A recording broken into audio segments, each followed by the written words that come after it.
고린도전서 14장 26절에서 33절까지 교독으로 읽겠습니다. 제가 먼저 26절 읽습니다. 그런즉 형제들아 어찌할까? 너희가 모일 때에 각각 찬송 시도 있으며 가르치는 말씀도 있으며 계시도 있으며 방언도 있으며 통역함도 있나니 모든 것을 덕을 세우기 위하여 하라. 만일 누가 방언으로 말하거든 두 사람이나 많아야 세 사람이 차례로 따라하고 한 사람이 통역할 것이요. 만일 통역하는 자가 없으면 교회에서는 잠잠하고 자기와 하나님께 말할 것이요.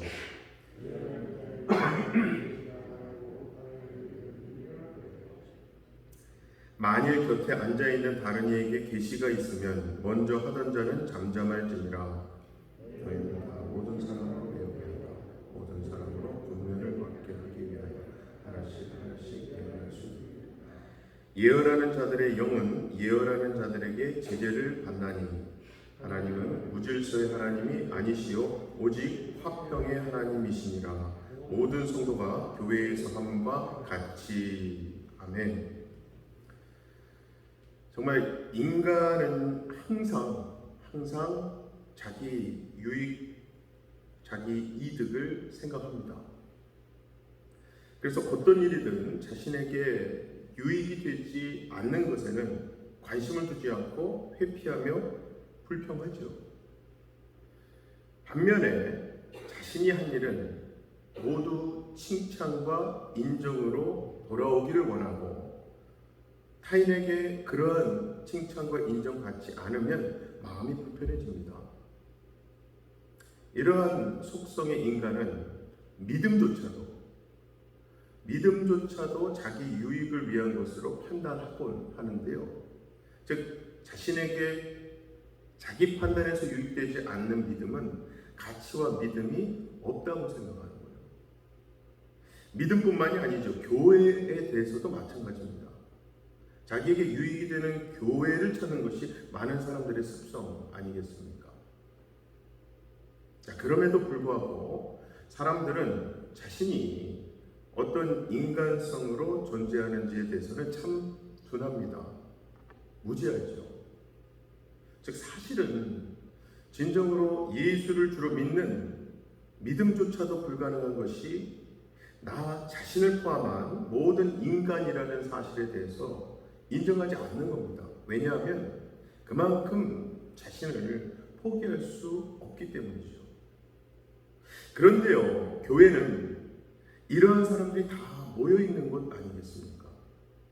성품이나 성격, 또한 세상이 말하는 어떤 인품도 전부 다 각기 다른 사람들이기도 합니다만 그래도 모두 다 똑같은 것, 동일한 것 하나 있는데 사탄에게 쉽게 지배당하는 인간의 죄성이 다 있다는 사실이에요. 그러므로 어느 교회이든 인간으로 인한 문제가 없을 수가 없는 겁니다. 그래서 교회의 유익을 위한 은사임에도 불구하고 그 은사로 오히려 교회에 문제를 일으키곤 하죠. 중요한 것은 바울은 그 모든 것을 복음이 전해지기 위한 상황으로 바라본다는 사실입니다. 바울이 비록 지금 고린도 교회를 하나님의 교회로 지칭은 했습니다만 그것은 더 이상 복음이 전해질 필요가 없을 정도로 복음을 아는 교회라는 뜻이 아닙니다. 오히려 하나님의 교회요 성도로 부르심 받은 자들이기 때문에 복음을 그저 아는 것에서 그치는 게 아니라 그 복음은 계속 전해져야 한다는 거예요. 다시 말해서 바울에게 있어서 하나님의 교회는 복음이 전해져야 하고 그렇게 복음이 전해짐으로써 세상과 다른 십자가의 세계를 증거해야 하는 도구였던 겁니다. 바로 이런 점에서 바울의 생각은 이 보통 교회의 방향과 다른 겁니다. 대개 교회에 문제가 있으면요, 교회는 일단 그 문제를 해결하는데 급급합니다. 왜냐하면 문제 없는 교회를 교회다운 것으로 생각하기 때문이죠. 하지만 바울은 문제 해결에 초점을 두지 않아요. 말씀드린 대로 교회의 문제는 복음을 전하기 위해서 하나님께서 허락하신 상황이고, 어떤 문제는 오히려 복음을 전하는 기회로 보는 겁니다. 정말 교회는요, 예수 그리스도 안에서 거룩해지고 예수 그리스도의 이름을 부르는 자들, 그 모임 아니겠습니까? 그런데 그렇다고 해서 교회에 속한 소위 교인의 인간성이 예수 믿지 않는 자들과 다르지는 않거든요. 즉 그들이나 교인이나 근본적으로 이 죄의 존재, 죄의 습성이 있다는 그 점에 있어서는 동일한 거예요. 모든 일에서 자기 유익을 추구하는 참 이기적이며 자기중심적 존재라는 점에서는 별 다를 바가 없는 거죠. 그래서 바울의 핵심 포인트는요, 고린도 교회의 복음이 교회의 복음이 전해져야 한다는 건데요. 고린도 교회도 그러할진데, 그렇다면 우리 역시 여전히 복음이 전해지지 않으면 안 되는 존재라는 것 아니겠습니까? 보통은 교회의 어떤 존재 이유와 목적을 복음을 전하기 위한 것으로만 생각하고 전도, 선교에 힘을 쏟고는 합니다만, 오늘 말씀이 우리에게 깨우쳐주는 것은 정작 교회가 복음이 전해져야 할 대상이라는 거예요. 바로 이것이 교회를 향한 바울의 시선이었기 때문에 지금 바울은 은사 문제를 도구로 해서 사실은 고린도 교회에 복음을 전하고 있는 겁니다. 본문 26절에 보면 바울이 그런즉 형제들아 어찌할까, 너희가 모일 때에 각각 찬송시도 있으며 가르치는 말씀도 있으며 계시도 있으며 방언도 있으며 통역함도 있나니 모든 것을 덕을 세우기 위하여 하라 말씀하죠. 물론 우리가 이 당시 초대교회가 모여서 어떤 방식으로 예배했는지 정확히 다 알 수는 없습니다. 다만 이렇게 바울이 전하는 말을 통해서 당시 예배에는 적어도 찬송, 말씀, 계시, 방언, 통역 등이 있었다는 것을 짐작할 뿐이죠. 그리고 앞서 우리가 봤던 고린도전서 11장에서 고린도 교회 성찬식으로 행했던 떡과 잔을 먹고 마시는 것으로 문제가 있었잖아요. 그런 것들을 통해서 성찬도 예배 중에 행해졌다라는 것까지는 우리가 알 수 있어요. 자, 그런데 만약에 그 교회의 모든 신자가 전부 다 각각 말씀, 계시, 방언, 통역의 은사를 받았다면 그게 어떤 문제를 일으켰을까요? 예를 들어서요, 누군가가 자기가 말씀을 전하겠다고 일어나면 옆에서 다른 사람이 아니 나도 말씀의 은사를 받았는데 왜 당신만 전하려고 하느냐고 같이 일어나서 항의하지 않겠습니까? 즉 은사로 인해 발생한 문제에 대해서 우리가 유추해 보자면 그러한 상황도 충분히 가능하다고 할 수 있죠. 서로가 자신이 받은 은사를 드러내려고 하다 보니까 이 예배가 모질수했다는 거죠. 그러한 상황 때문이었는지 바울은 그래서 27절에서 30절 말씀을 통해서 말하고 있는 거예요. 일단 방언이든 예언이든 두세 사람으로 제한하고요. 통역하는 사람이 없으면 방언은 잠잠하라고 하죠. 그리고 다른 사람에게 계시가 있을 때에도 먼저 하던 자는 잠잠하라고 하고 예언하는 자가 말할 때에는 다른 이들은 분별하라 말씀입니다. 이러한 말씀의 정황을 통해서 우리는 고린도 교회가 자기가 받은 은사를 따라서 서로 방언을 하고 예언하고 계시를 전하기 위해서 다투었다는 것을 짐작할 수 있죠. 그것은 한마디로 그들은 자신을 드러내고 말하는 데만 급급했지 거기에 그 누구도 자기 자신을 들어야 하는 자로 여기지 않았다는 뜻이 되죠. 이렇게 고린도 교회가 은사로 넘쳤을 때 그렇게 은사 받은 자들이 결국 자신이 드러나기를 원하며 자기 영광을 추구했던 것을 보면 사람이 제 아무리 복음을 안다고 자부해도 분명한 사실은 이 악한 인간성은 그대로라는 거예요. 그래서 결국 그들이나 우리나 신자를 포함한 모든 인간은요, 여전히 복음을 들어야 하고 복음이 들려져야 할, 전해져야 할 대상으로서 함께 하는 것이고요. 그 모임이 바로 교회인 겁니다. 그래서 바울도 31절에 보면 너희는 다 모든 사람으로 배우게 하고 모든 사람으로 권면을 받게 하기 위하여 하나씩 하나씩 예언할 수 있느니라 말씀하죠. 즉 교회는 복음을 배우고 복음으로 인해 권면을 받기 위해 함께 한다는 거예요. 즉 교회 안에 아무리 있다 해도 교회 멤버 직책을 맡았고 크리스찬이 이렇다 해도 권면을 받지 않아도 되는 사람은 없다는 거죠. 그래서 우리가 크리스찬으로서 항상 기억해야 하는 정체성은요, 나야말로 복음을 듣지 않으면 안 되는 자라는 사실. 그렇게 항상 복음이 전달되어서 그 복음을 듣고 자기의 실상을 깨달으면서 복음의 능력, 복음의 은혜 아래 있기를 소원하게 될 때 바로 그것이 여러분 교회의 화평입니다. 바로 이 화평을 두고 바울이 그래서 33절 말씀을 하는 거예요. 33절 보시면 하나님은 무질서의 하나님이 아니시오 오직 화평의 하나님이시니라. 아멘. 그런 의미에서 고린도 교회는 무질서했습니다.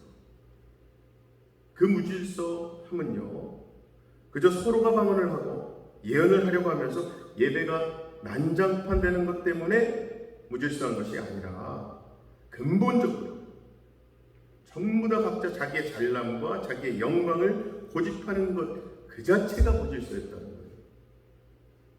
그리고 그러한 무질서 속에서의 질서는요, 십자가에 복종하는 것으로만 가능한 겁니다. 왜냐하면 십자가로 인해서 모든 사람이, 모든 인간이 죄인임이 증거되는 것이고요. 고로 누구도 그 십자가 앞에서 더 잘날 수도 영광을 논할 수 없다는 사실을 알고 인정하게 되는 거, 그게 바로 질서 아니겠습니까? 그래서 우리를 그러한 십자가로 이끌어 가시는 하나님을 화평의 하나님으로 말씀하는 겁니다. 여러분, 진정한 화평은요, 그래서 십자가에서만 가능한 거죠. 그렇게 십자가 앞에서 하나님의 사랑을 알게 되면요, 방언하는 나, 예언하는 나, 복음을 잘한다는 나, 이런 모든 나 드러내면 거짓되고 허상이라는 사실이 드러나게 됩니다. 정말 모든 사람이 십자가로 인해서 나 자신이야말로 마땅히 당연히 죽어야 하는 존재라는 사실을 알고 하나님의 사랑, 하나님의 은혜만 소망하는 것이야말로 이 세상에는 없는 질서 아니겠습니까? 그러면 그런 우리에게 복음이 전달되게 하시고 듣게 하시며 들리게 하시고 십자가로 모으시는 하나님의 뜻이 무엇일까요? 그것은 바로 온전히 십자가로 시작해서 십자가만 증거됨으로 질서 있는 참된 교회로 세워가기 위함인 거예요. 그리고 그것을 위해 고린도 교회에 방언, 통역, 예언 등등의 은사가 주어졌던 겁니다. 사랑하는 우리 성도 여러분, 예수로 인해 예수 덕분에 거룩함을 덧입은 성도, 예수를 믿고 따르는 신자가 복음을 듣고 믿고 따르면요, 그 사람은 오직 예수 그리스도만을 구원자로 십자가를 구원의 능력으로 고백하게 되는 거예요. 그리고 우리 아버지 하나님은 당신의 백성, 당신의 자녀를 이러한 고백이 있는 신자로 세우시기 위해서 오늘도 우리에게 복음을 주시고 복음을 들려주시는 거죠. 그래서 예수 안에 있는 모든 사람은 복음 들어야 합니다. 아무쪼록 복음이 전해주는 십자가 안에서, 십자가 앞에서 자신을 바르게 알게 되는 사람이야말로 복음의 사람임을 기억하시고 오늘도 그 복음 되시는 예수 그리스도 안에서 예수님만 높여드리시고 그 예수 안에 한 몸 한 지체로서 사랑하고 서로를 위해 기도하시는 저와 여러분 우리 교회가 되시기를 주님의 이름으로 간절히 축원합니다. 지금 다 같이 두 가지 기도 제목 놓고 기도하실 때에 우리 성령 하나님, 우리 안에 내주하고 계신 성령 하나님께서 나의 심령의 귀와 마음을 열어주셔서 항상 이 복음에 대해서, 예수 십자가에 대해서 잘 듣고 받아들이고 붙들게 하셔서 복음의 능력이잖아요. 구원과 생명, 치유와 은혜를 경험하는 우리의 삶, 우리 가정 되게 해달라고 기도하십시다. 두 번째는 우리 아버지 하나님은요, 오늘 말씀에서 질서의 하나님이래요. 화평의 하나님이십니다. 우리 신앙생활 가운데 이 질서를 말씀 안에서 잘 세워주시기를, 그리고 우리가 맺고 살아가는 모든 관계 가운데 이 하나님의 화평이 임하기를 우리 함께 기도하십시다. 함께 기도합니다. 사랑의 아버지 하나님, 참 감사합니다. 오늘도 하나님의 은혜 덕분에 가만히 놔두면 자는 것이 더 좋고 쉬는 것이 더 좋고 먹고 마시는 게 더 좋으며 세상 물질, 세상 가치관이 더 좋을 수밖에 없는 죄성 가득한 인간으로서 말씀이 들려지는 것, 하나님 아버지 의지하고 예수 그리스도로 기도하는 곳에 나올 수 있도록 은혜 베풀어 주시니 감사합니다. 오늘도 그 은혜 베풀어 주신 우리 안에 내주하고 계신 성령 하나님께서 우리 심령의 귀와 마음을 열어주셔서 시시때때로 들려주려고 하시는 하나님이 주시는 복음의 메시지, 복음의 능력을 우리가 듣고 붙들게 하셔서 우리 삶 가운데 예수 십자가 믿는 믿음으로 인해 그 은혜 덕분으로 우리의 구원에 대한 확신도 항상 확인하되 우리 삶 가운데, 우리 관계 가운데 너무나 부족한 생명의 경험, 치유와 은혜가 필요한 곳곳의 가정과 삶 가운데 역사하셔서 우리의 기도, 우리의 삶을 통해 우리의 복음 붙듦과 하나님의 영광을 돌림을 통해 곳곳에서 그러한 역사들을 일어나게 하여 주시옵소서. 오늘도 우리 삶은 또다시 게을러지고 세상으로 향할 수밖에 없으며 또다시 말씀 붙든다고 살지만은 미끄러질 수밖에 없음을 고백합니다. 그래서 너무나도 무질서해질 수밖에 없는 우리 심령, 우리 삶 가운데 우리 아버지 하나님, 질서의 하나님으로서 우리 삶을 주정하여 주시고 우리가 말씀 붙들고 말씀 안에서 하나님이 주시는 질서 세워져 나갈 때에 우리가 하나님과의 관계가 질서됨으로써 우리 안에 맺고 있는 우리 삶 가운데 이어있는 모든 인간 관계들, 가족부터 해서 친지부터 해서 이웃과 원수 같은 자들까지도 하나님의 화평이 임할 수 있는 우리의 삶, 우리의 관계 되게 하여 주시옵소서. 믿고 감사드리며 예수님 이름으로 기도하옵나이다. 아멘. 하늘에 계신 우리 아버지여, 이름이 거룩히 여김을 받으시오며 나라의 임하옵시며 뜻이 하늘에서 이룬 것 같이 땅에서도 이루어지이다.